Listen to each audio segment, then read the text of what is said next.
क्या तुम एक ऐसे कमरे में रह सकते हो जहां पिछले 3 किराएदारों ने आत्महत्या कर ली हो? सौरभ, 27 वर्ष, एक एटी इंजीनियर। सौरभ, एक अकेला लड़का जो नौकरी के सिलसिले में इंदौर शिफ्ट होता है। कम बजट में उसे राजनाथ अपार्टमेंट के कमरा नंबर 9 में रहने का मौका मिलता है।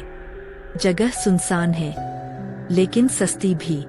मकान मालिक सिर्फ इतना कहता है, रात को खिड़की मत खोलना, और अगर 2:30 बजे के बाद कोई दरवाजा खटखटाए तो मत खोलना। सौरभ हंसता है, भूत कुछ नहीं होता यार। पहली ही रात 2:35 बजे खटखट की आवाज आई। कौन है? बाहर कोई नहीं था।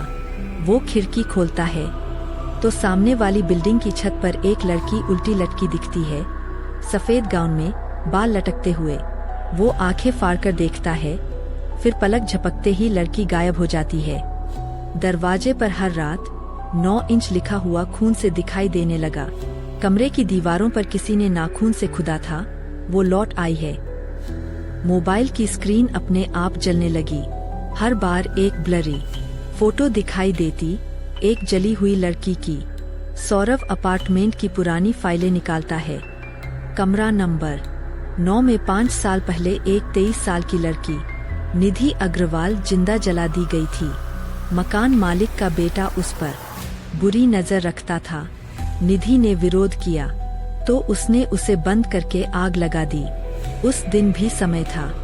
वो खिड़की से कूदने की कोशिश कर रही थी, लेकिन दरवाजा बंद था।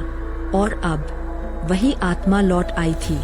एक रात सौरभ कमरे से भागने की कोशिश करता है, पर जैसे ही वो दरवाजा खोलता है, सामने निधि खड़ी होती है, आधा चेहरा जला हुआ, आंखें गड्ढों में। तू भी देखेगा जो मैंने देखा। वो हाथ पकड़ती है और कमरे की दीवारें जलने लगती है।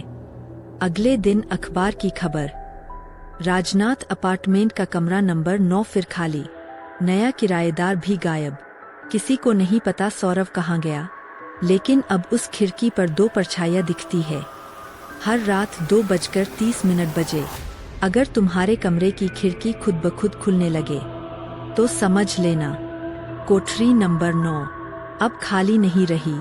ऐसी और कहानियों के लिए चैनल को सब्सक्राइब करें, और अगली बार जब खटखट सुनो, जवाब मत देना।